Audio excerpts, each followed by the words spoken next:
Olá, caros amigos, as minhas cordiais saudações e calorosas, apesar da distância que nos separa. Sou o Sérgio Godinho, mais uma vez cá estou em nome do Projeto Camacel para continuarmos a cultivar direito e a falarmos sobre os métodos adequados de resolução de conflitos.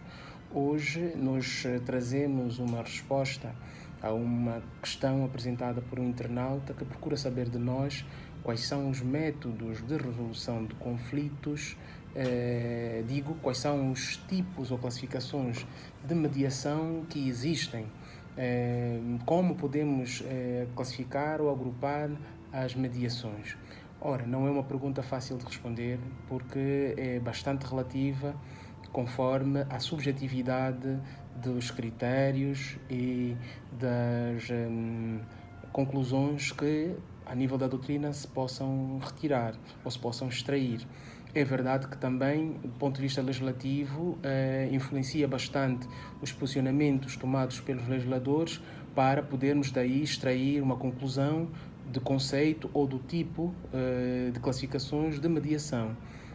Olhando para esses dois prismas e fazendo um bocadinho de história também, vamos tentar aqui construir uma nossa classificação e sem prejuízo da melhor opinião e porque é exatamente assim que se faz direito, que se faz ciência, poder encontrar a nível da doutrina outros tipos de classificações consoante os critérios, que mais uma vez faço aqui referência, adotados por esses doutrinadores ou por esses autores.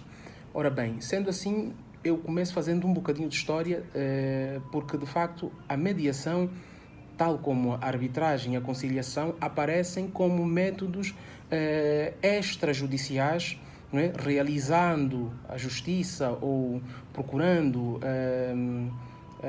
aglutinar interesses fora do sistema de justiça comum ou do sistema padrão. Mas, na verdade, hoje eles não são efetivamente, pelo menos a mediação e a conciliação, porque a arbitragem mantém a sua autonomia e, de facto, se exclui do judicial quando é aplicada a mediação. Aliás, e nisso nós temos uma exceção prevista no Código de Processo Civil, que é exatamente a preterição do Tribunal Arbitral. Dizia eu que a mediação e a conciliação nasceram, de facto, como métodos extrajudiciais, mas hoje, no rigor, já não são métodos extrajudiciais como tal. Trazem essa matriz histórica, porque é de lá onde nasceram, mas eles acabam sendo métodos que complementam quer outros métodos extrajudiciais, como é o caso da arbitragem, mas também elas se aplicam de forma muito intensa e com muita qualidade e eficácia no resultado nos métodos judiciais ou no método judicial tradicional de resolução de conflitos.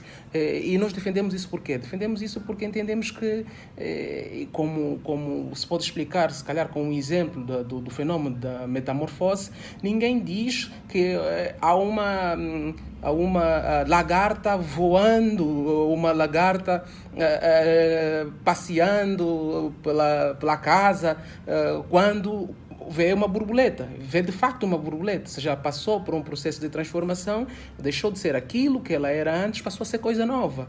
Não é? Mas se olharmos para a sua história, de facto, ela veio de uma lagarta, mas já não é uma lagarta. O mesmo se aplica à mediação e à conciliação, no meu ponto de vista, não é? Porque nasceram efetivamente de uma matriz extrajudicial, mas evoluíram de forma tal que integraram-se nos métodos judiciais, complementando em algumas fases a realização da justiça, quer na arbitragem, como extrajudicial, quer nos métodos judiciais ou no método judicial convencional, que são os tribunais estaduais.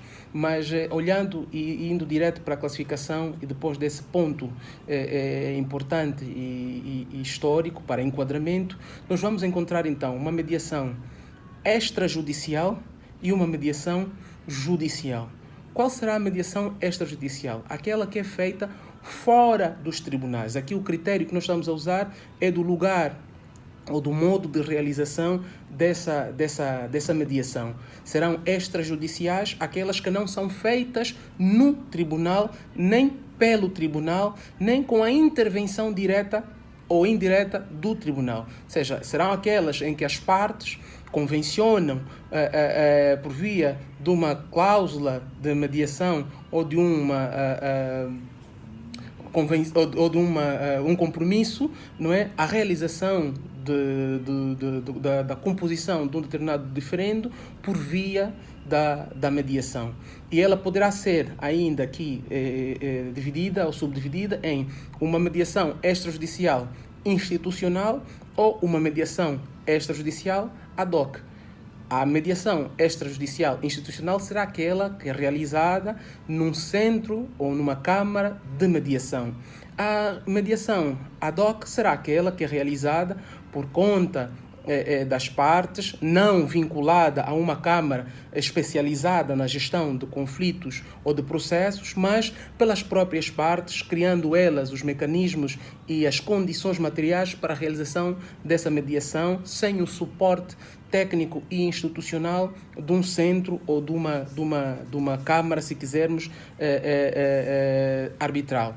Vamos ainda nessa extrajudicial encontrar uma mediação administrativa, que difere da mediação judicial propriamente dita, porque é mais uma intervenção feita por um órgão administrativo ou da administração pública no intuito de contribuir, de colaborar, facilitando o contacto entre duas partes ou, se for uma mediação multipartes, com mais participantes e que pretenda então compor esse conflito, esse diferendo ou aproximar as partes no sentido delas poderem voltar ou chegar a uma conclusão relativamente à situação que as separa em termos de interesses. Nós aqui, como exemplo, podemos apresentar a mediação realizada pela Inspeção Geral do Trabalho, prevista na lei angolana, nos casos de conflitos coletivos de trabalho, em que no âmbito de uma negociação entre os representantes dos trabalhadores e representantes dos empregadores, há aí um ponto de crispação, se quisermos, e que precisam da intervenção de um órgão que possa tentar apaziguar ou tentar aproximar as partes e amenizar aí a tensão, propondo, quando muito, uma solução para as partes. Nesse caso, nós teríamos puramente uma mediação administrativa e não uma mediação judicial de um conflito. Então, a mediação extrajudicial pode ter essas classificações. Ela pode ser ainda uma mediação extrajudicial interna, quando ela é institucional, ou seja, interna quando é uma mediação que as partes tenham convencionado que será realizada no centro ou na Câmara Y ou na Câmara Z, e essa é uma mediação própria daquela Câmara ou para aquela Câmara, porque se aplica com base os seus regulamentos, as suas regras, os seus procedimentos, e é ela, a Câmara, competente para dirimir aquele conflito, porque as partes assim convencionaram nos termos do contrato ou num documento à parte, que seria a Câmara ou Centro Y a resolver aquele conflito por via da mediação. Como também ela pode ser uma mediação institucional colaborativa, se assim quisermos, né? Que vai ser aquela em que a mediação ou o centro não é competente para resolver aquela mediação ou para dar seguimento ao procedimento de mediação, mas as partes convencionam usar os instrumentos, usar os mecanismos, usar as ferramentas de gestão dessa Câmara para sediar uma uma mediação que era a partida ad hoc, e continua, na verdade, ad hoc, mas que as partes direcionam para aquele centro. Então, não será uma mediação do centro, mas será uma mediação no centro.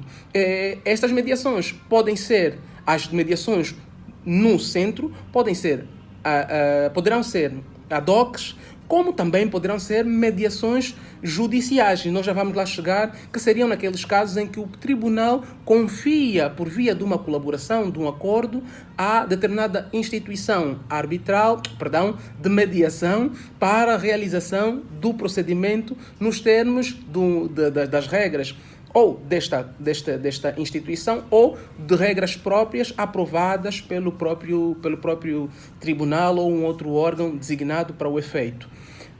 Isto quanto à mediação extrajudicial. A mediação judicial nós vamos encontrar, ou será aquela mediação que é feita no âmbito de um processo ou que é condicionada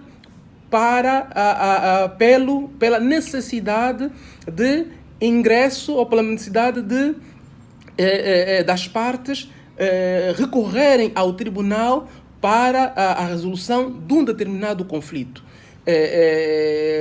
Nesse caso, nós teremos a mediação judicial dividida em duas classificações fundamentais. Seria uma mediação pré-judicial, ou seja, que é aquela que aparece como um pressuposto para a ação, uma condição para a ação, e aqui no nosso caso nós temos as mediações em processo laboral, em processo de conflito laboral, em que é obrigatório que as partes sigam ou para a conciliação ou para a mediação antes de recorrerem ao Tribunal Judicial para efeitos de requerimento, então, ou de intentar uma ação com vista a ver decidida heterocompositivamente pelo Tribunal.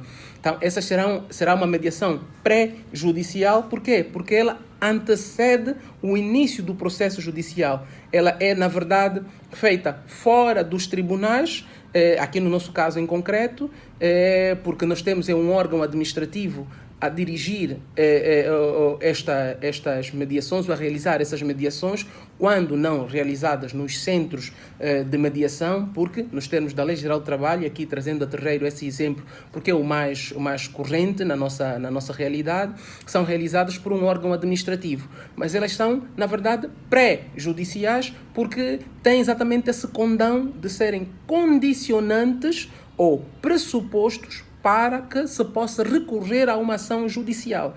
Como também elas podem ser judiciais. Quando é que elas são judiciais? Quando elas acontecem já na pendência de um processo judicial, seja sugerido pelas partes ao tribunal ou por iniciativa do próprio tribunal, do próprio juiz, que remete às partes ou o processo para a mediação e permite então que seja esse procedimento iniciado, de modo as partes tentarem chegar a uma solução por esta via, por via da mediação.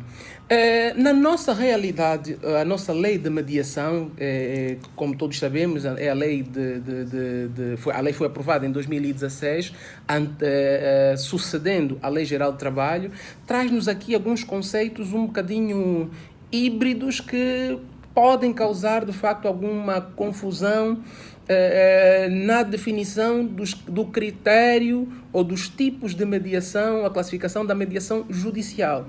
E por quê? Porque, primeiro, nós temos aqui um facto curioso, que a mediação pré-judicial é feita por centros de redução de conflitos e pela Inspeção Geral do Trabalho, no caso concreto da mediação laboral, e não está afeto a um órgão judicial propriamente dito.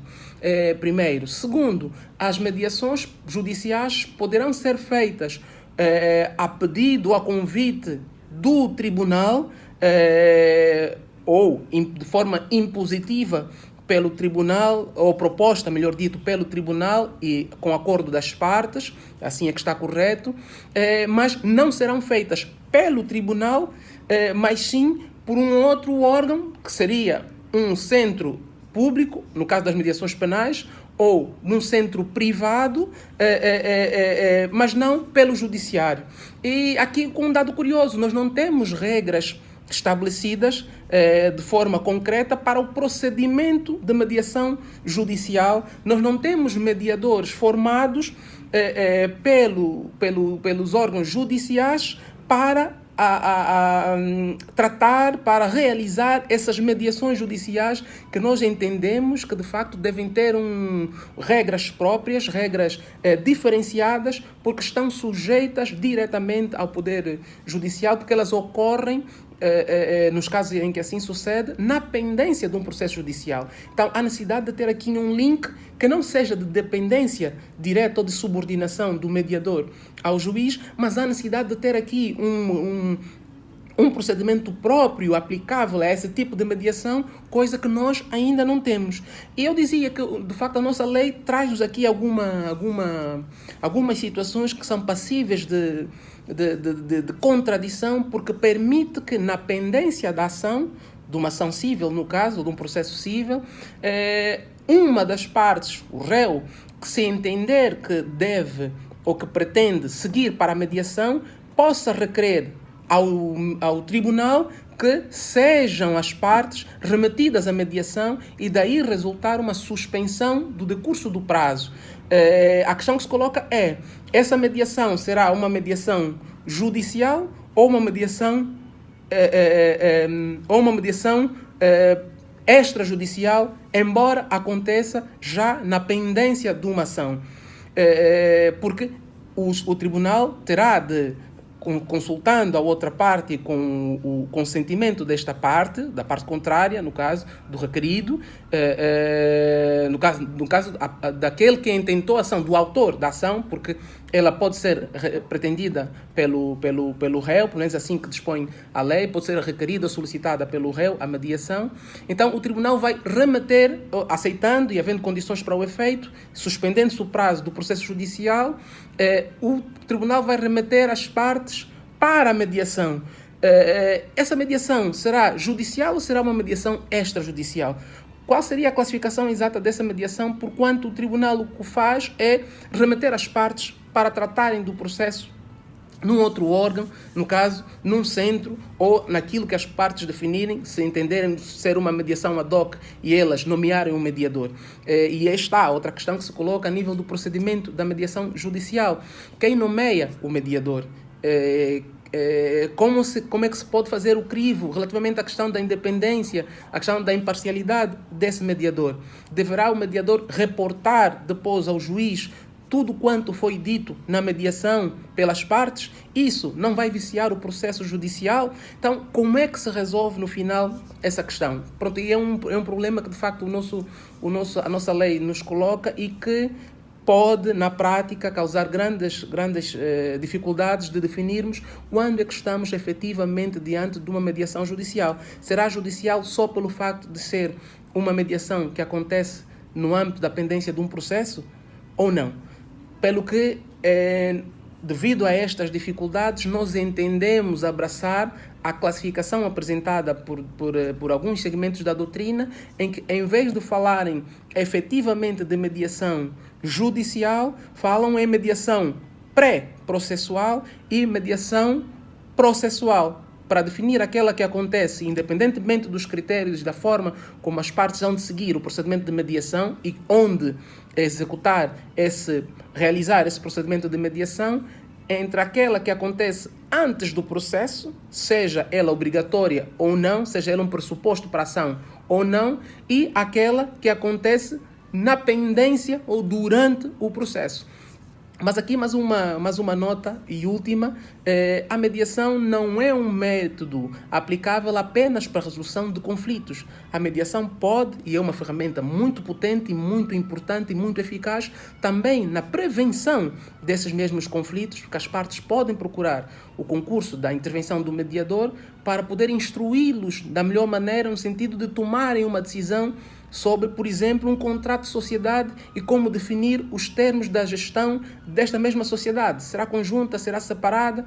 Podem também as partes, já realizado, e voltando aqui ao exemplo, o contrato de sociedade, procurarem do mediador saber e ter as contribuições, facilitando o encontro e o acordo entre as partes, no sentido de poderem definir em que termos devem executar o seu contrato de sociedade, evitando determinadas situações de conflitos de interesses que possam ter lugar durante a gestão, durante a realização desse mesmo projeto de sociedade. Ou, já na existência clara e evidente de um conflito, poderem as partes também solicitar a intervenção desse mediador para a resolução do mesmo.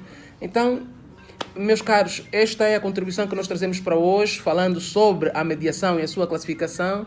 Deixamos à vossa disposição para qualquer situação que queiram ver resolvida, qualquer inquietação que tenham e precisem do nosso apoio.